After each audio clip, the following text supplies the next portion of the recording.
Este trabalho foi realizado pelos alunos de Arquitetura, do Centro Universitário Nossa Senhora do Patrocínio, da Faculdade de Engenharia e Arquitetura.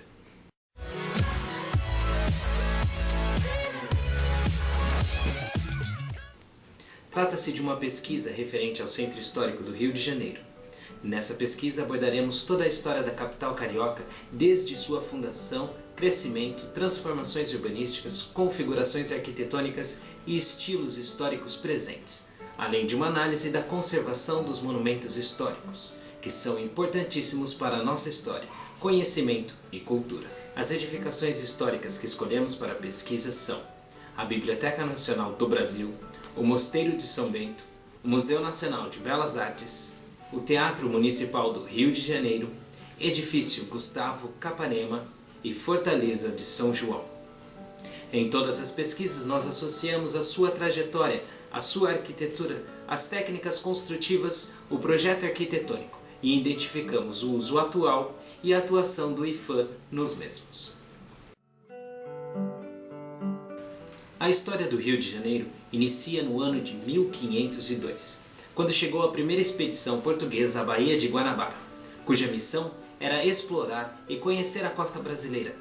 Acreditando que se tratava da foz de um grande rio, deram-lhe o nome de Rio de Janeiro. A cidade em si foi fundada no ano de 1565, por Estácio de Sá, com o nome de São Sebastião do Rio de Janeiro, em homenagem ao então rei de Portugal, Dom Sebastião.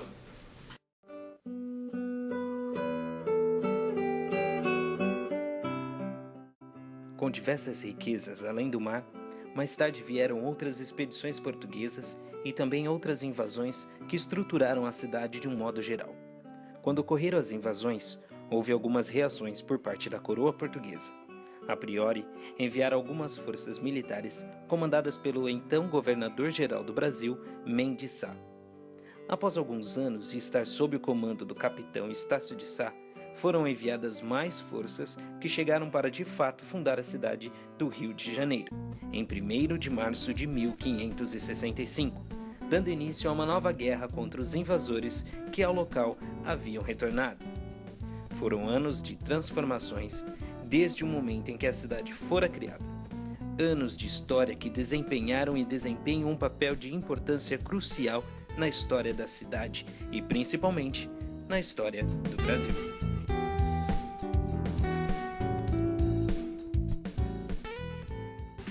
Durante o ano de 1736, o Marquês de Pombal, que foi o primeiro ministro de Portugal, decide transferir a capital da colônia para o Rio de Janeiro, passando a ser então sede do vice-reino. Durante o seu governo, acontece a expulsão dos jesuítas das terras portuguesas. No Rio de Janeiro, os jesuítas tinham enormes sesmarias e tiveram um papel fundamental na conquista da terra e a construção da civilização brasileira. É comumente debatido a importância da chegada da família real portuguesa e sua corte para o Brasil no ano de 1808. E de fato a vinda deles foi fundamental para afirmar a cidade como uma das mais importantes. As características e a importância da cidade aumentou ainda mais com o passar dos tempos, passando a ser sede do vice-reino para a sede do Reino Unido de Portugal e Algarve, atraindo a curiosidade e a atenção de toda a Europa. E a partir do ano de 1822, quando o então Dom Pedro I proclamou a independência do Brasil, passou a ser capital do Império.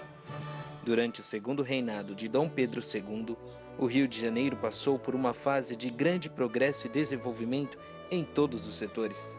E em 1889, um novo ciclo se iniciou com a proclamação da República. E o Rio de Janeiro passou a ostentar então o título de capital da Federação.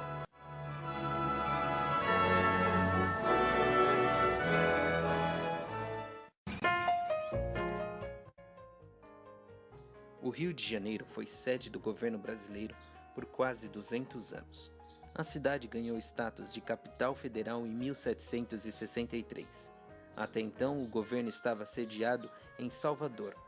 Mas com a descoberta do ouro em Minas Gerais, a cidade baiana ficou distante do principal polo econômico do país, tornando-se necessário transferir a capital para o sudeste.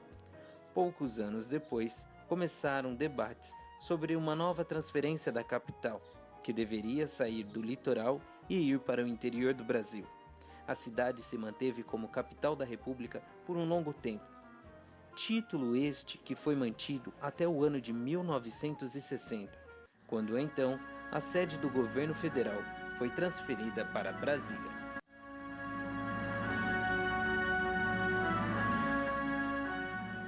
Devido a todos estes fatos, o Rio de Janeiro foi palco de muitos dos maiores acontecimentos da história do Brasil.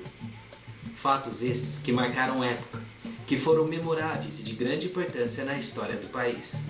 Como legado destes fatos, ficaram heranças culturais, grandes construções e monumentos que permanecem como testemunhos vivos da história até nos dias de hoje. Deste modo, como resultado da construção de uma civilização, ficaram materializados inúmeros prédios, fortes, fortalezas, igrejas e sítios históricos, que constituem um dos mais belos e interessantes legados arquitetônicos do Brasil, que remete a vários estilos e várias épocas. Entretanto, ao contrário dos dias passados, muitos destes edifícios e construções hoje estão abertos à visitação pública, sendo possível aos visitantes e turistas entrarem nos mesmos ambientes onde grandes personalidades cunharam a história deste país. Considerada um dos maiores complexos arquitetônicos do Brasil e uma das mais importantes bibliotecas do mundo, a Biblioteca Nacional está situada na Avenida Rio Branco. Foi construída procurando uma arquitetura similar das construções europeias. Atualmente, a biblioteca faz parte das poucas edificações históricas que restaram, sendo elas o Teatro Municipal, Museu Nacional de Belas Artes e a Câmara dos Vereadores. A trajetória da biblioteca está diretamente relacionada a um dos mais resolutivos momentos da história do Brasil, no qual foi a mudança da família real e da corte portuguesa para o Rio de Janeiro em 1808, e trouxeram aproximadamente 60 mil livros manuscritos, gravuras, mapas, moedas e medalhas. A vinda destes importantes exemplares foi necessária, pois os mesmos faziam parte do acervo real da biblioteca, que foi tragicamente incendiada após o terremoto atingir Lisboa em 1755.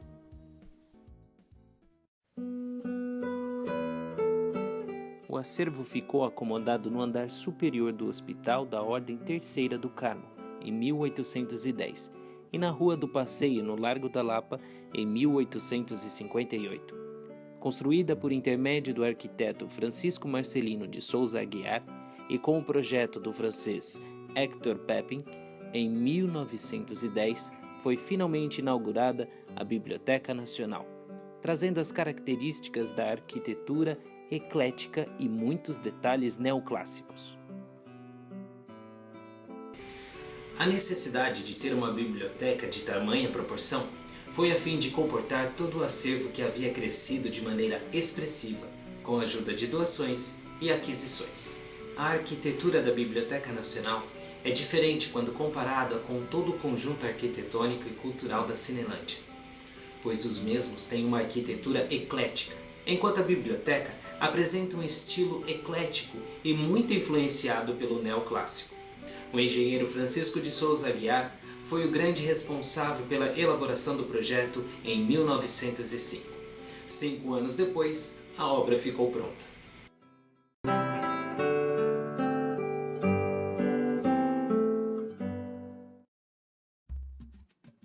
Nota-se um grande pórtico na fachada da edificação, acompanhado pelo frontão ornamentado em bronze com figuras que simbolizam a República, a imprensa, a bibliografia, a paleografia, a cartografia, a iconografia e a numismática, que por sua vez é sustentado por 6 colunas coríntias. Em ambas as laterais da porta há 2 estátuas, feitas totalmente em bronze, que simboliza a inteligência e o estudo. Elas foram esculpidas por Correia Lima e Rodolfo Bernadelli. Outro detalhe interessante na fachada é a data da fundação da biblioteca e a inauguração do prédio, que estão posicionadas ao lado do tímpano no frontão. A Biblioteca Nacional está conservada com todas as características originais e todo o seu acervo já foi restaurado recentemente. Ao contemplar os 6 andares da biblioteca, é possível notar os bens materiais e imateriais presentes, como a música, a arte, os livros, as exposições, entre muitos outros. Todos esses bens agregaram um grande valor histórico, artístico, científico, simbólico e turístico.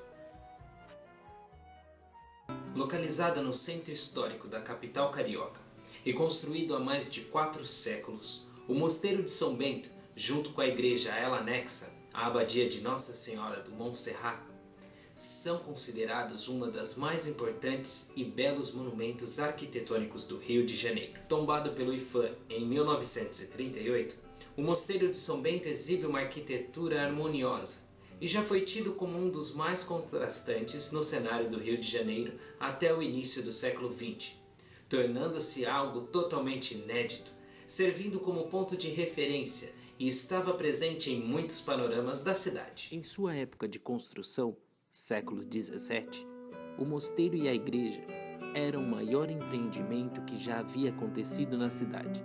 Sua arquitetura também foi destaque, pois era totalmente inovadora para o período entre 1600 e 1700. O projeto da edificação foi feito através da parceria de Francisco Frias de Mesquita e Frei Bernardo de São Bento Correia de Souza, em 1617. Já no mosteiro, o claustro foi feito exclusivamente por Brigadeiro Engenheiro Alpoim. Com sua obra iniciada em 1633 e foi integralmente finalizada entre 1670 e 1690. Em toda sua história, os registros de reformas e restaurações aconteceram durante os séculos 18, 19 e 20, mais precisamente durante os anos de 1732, 1743 e entre 1788 e 1794.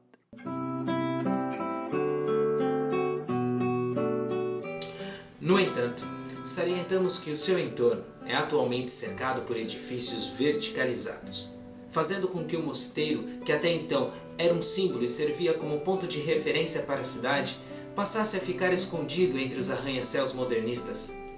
Com o crescimento acelerado e sem nenhuma importância por parte da prefeitura, as construções novas estão destruindo um cenário histórico que demorou anos para que fosse feito e que possui um imenso valor artístico e histórico.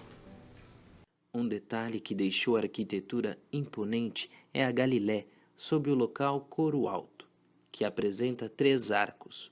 Já o teto da Galilé é composto por abóbadas, com arestas do século XVIII, e o revestimento no piso predomina-se um mármore. Possui também encilhar de azulejos e portões de ferro fundido feito no século XIX. O Mosteiro de São Bento carrega consigo características do estilo Renascimento tardio, ou maneirismo português. Porém, a tala em seu interior deixa um ambiente barroco, muito característico da arquitetura luso-brasileira. As esculturas e os entalhes é um dos mais belos trabalhos do barroco brasileiro, e a sua importância vai além do Rio de Janeiro e o Brasil, onde está classificado entre os maiores trabalhos já feitos no mundo. O belíssimo Museu Nacional de Belas Artes se tornou viável logo após haver a necessidade da ampliação do espaço da primeira Pinacoteca, feita com as obras que foram trazidas de Portugal pelo consagrado Joaquim Le Breton, responsável da missão artística francesa em 1816, que recebeu o convite da família real para estabelecer no Rio de Janeiro um ensino artístico de uma futura escola real de ciências, artes e ofícios, e posteriormente a Academia Imperial de Belas Artes. O projeto arquitetônico da Escola Nacional de Belas Artes foi indicado para ser elaborado pelo arquiteto Adolfo Morales de los Rios, que também era professor da escola, sua indicação foi imediata, pois o mesmo já tinha feito os trabalhos dedicados à arquitetura de interiores, que foram considerados muito relevantes no Rio de Janeiro. Considerado como um dos mais imponentes, belos e antigos edifícios da Avenida Rio Branco, é notável algumas inspirações no Museu do Louvre, em Paris, representando as características do século XIX, do Museu-Palácio, como ocorria na Europa. Hoje o museu tem 1.736 metros quadrados, para guardar acervos que não fazem parte da exposição. É levado muito a sério esse cuidado com as obras, tanto que adquiriram mobiliários adequados e instalação de sistema de ventilação automatizado que deixa o ambiente desumidificado e inviabiliza os possíveis problemas com o seu rico acervo. Considerado um dos mais importantes, imponentes e um dos mais belos prédios do Rio de Janeiro, o Teatro Municipal iniciou sua atividade em 14 de julho de 1909, construído próximo à Praça Floriano, no centro do Rio. O teatro é o principal local de espetáculos do Brasil. É tido como um dos mais importantes da América Latina. Sua história é encantadora e segue o mesmo contexto da trajetória cultural brasileira. Aos 106 anos de existência, tem recebido os maiores artistas do mundo, assim como os maiores nomes do Brasil, principalmente aqueles voltados para a dança, música e ópera. Ao longo de sua história, o Teatro Municipal passou por 4 reformas. A primeira ocorreu em 1934, pois não estavam mais conseguindo comportar a população da cidade nos espetáculos. Então foi ampliado. A sua capacidade aumentou de 1.739 lugares para 2.205 e depois para 2.361. Em 1975, ele passou pela primeira restauração e modernização de sua instalação, reabrindo em 15 de março de 1978. O trabalho seria conservar a personalidade desde sua arquitetura eclética até seus detalhes decorativos. A restauração foi dividida em 2 etapas: restauração artística e restauração de engenharia civil. Em meados dos anos 80, ocorreu a terceira, e em 2008, a quarta, considerada a maior e a mais cara já feita no teatro, que reformou toda a sua parte estrutural, elétrica e hidráulica, como também uma grande modernização de seu equipamento de sonorização e iluminação cênica. Após a intervenção, foi reaberto no dia 27 de maio de 2010. Sua arquitetura. Com estilo arquitetônico eclético, na sua fachada se destacam a glamurosa escadaria de acesso, a vista dos 2 pavimentos e as 3 cúpulas da cobertura revestidas em cobre. Sua verticalidade é representada pelas grandes colunas centrais e as colunas rotundas nas laterais. Essa harmonia das linhas são características clássicas. Entretanto, a exuberância da decoração nos lembra o barroco. Foi tombado pelo IPHAN em 24 de maio de 1973. Podemos encontrar granito da Candelária na parte inferior da sua fachada, bem como as escadarias, nas colunatas e nas guarnições das portas de acesso. A tonalidade do granito faz com que os ornamentos em bronze tenham o seu devido destaque. As portas principais, de estilo arco pleno, são de madeiras, porém são justapostas com portões de bronze, para proporcionar maior segurança. Em estilo coríntio, as 14 colunas são feitas de mármore de Carrara. Nota-se também o emblema municipal em todos os capitéis. As colunas centrais na fachada existe uma pequena inscrição: Teatro Municipal. No teatro, há 3 diferentes abóbodas. Uma está posicionada no Salão do Foyer, outra no saguão de acesso principal e a maior se encontra na sala de espetáculos. No topo das 3 existem esferas de vidros leitosos que são iluminadas em seu interior. O interior do Teatro Municipal é espetacular. Conta com detalhes em bronze pintado de ouro e em mármore de Carrara. No corpo principal estão colocados vestíbulos de entradas. Edifício Gustavo Capanema. Considerado um dos mais importantes e pioneiros projetos modernistas do Brasil.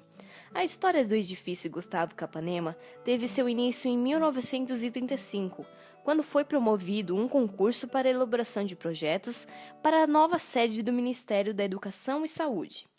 Das 34 propostas apresentadas, somente 3 foram selecionadas. Porém, Gustavo Capanema previamente tinha gostado da proposta de um grupo que foi eliminado, no qual apresentou um projeto modernista e bem funcionalista. O principal motivo que gostou da proposta foi porque não tinha relação nenhuma com os estilos históricos da época. Aquilo, então, era inovador para o século XX. Para não gerar polêmica, o ministro da Educação, Gustavo Capanema, entregou normalmente os prêmios aos vencedores, mas em seguida solicitou ao grupo que havia perdido que fossem apresentada uma nova proposta com algumas adequações. No ano de 1936, foi formado oficialmente a equipe composta por Lúcio Costa, Carlos Leão, Jorge Moreira, Afonso Rede, Hernani Vasconcelos, Oscar Niemeyer, todos formados pelas Escolas de Belas Artes do Rio de Janeiro.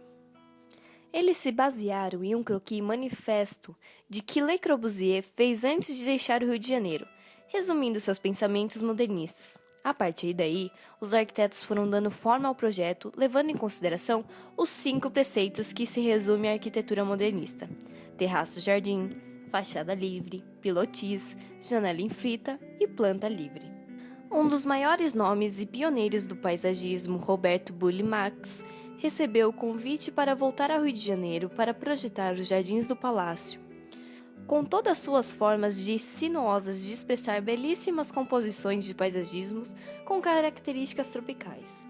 Para manter todas as características do terraço-jardim gradualmente, passa por restaurações, tudo isso sob a responsabilidade do Instituto do Patrimônio Histórico e Artístico Nacional, o IFAM. Não pensando muito na insolação, a fachada sul é totalmente de vidro, e na norte, que foi previsto um pequeno brise-soleil, para controlar a grande incidência de sol. Não pensando muito na insolação, a fachada sul é totalmente de vidro, e na norte foi previsto pequenos brise-soleil, para controlar a grande incidência solar, que essa face transmite. Esse elemento foi composto por Le Corbusier, constituindo uma série de placas adaptadas à fachada de forma móvel, podendo mudar seu ângulo ao passar do dia. Essa cortina externa de persianas móveis conserva o exterior mais fresco sem obstruir a entrada de iluminação e a amplitude da visão externa. Já a fachada do oeste era formada por paredes com pequenas aberturas que iluminavam os corredores internos, tornando o prédio parcialmente passivo. E a fachada leste, que recebia o sol da manhã, era integralmente envidraçada. O edifício Gustavo Capanema tem 14 pavimentos, onde foi distribuído em um pé direito de mais de 9 metros de altura. Sua principal proposta é a permeabilidade, na qual permite a passagem desimpedida de pedestres sobre o prédio.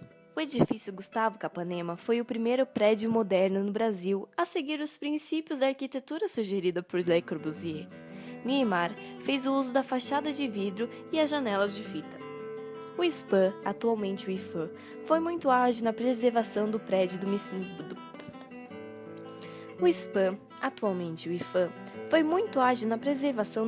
Ministério, inserindo o mesmo no livro dos tombos das Belas Artes em 1948, apenas 3 anos após ser inaugurado, garantindo sua originalidade, integridade, importância e inovação.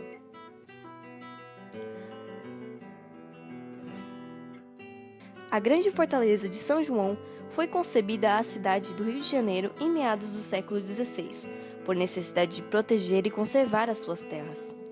O projeto se deu por Rodrigo César de Menezes, capitão-general da Capitânia, de São Paulo. Situada em área de preservação ambiental, a visita, além de uma área de história, proporciona momentos agradáveis com contato com a natureza, com uma das mais belas vistas do litoral brasileiro, a Baía de Guanabara.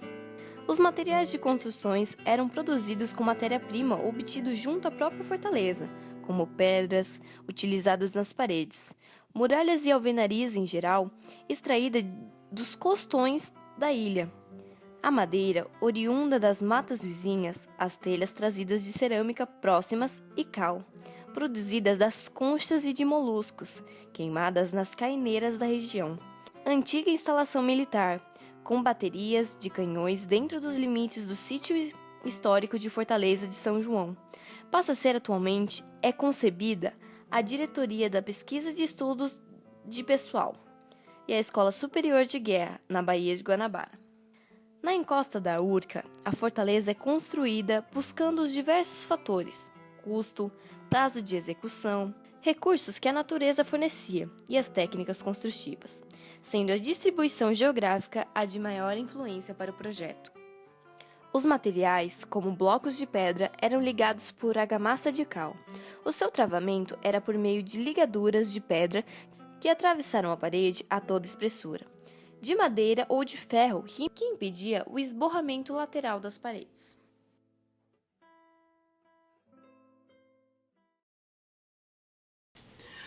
O monumento trabalhou muito para aumentar a consciência da população sobre os valores das edificações, sua importância, sua conservação e restauração.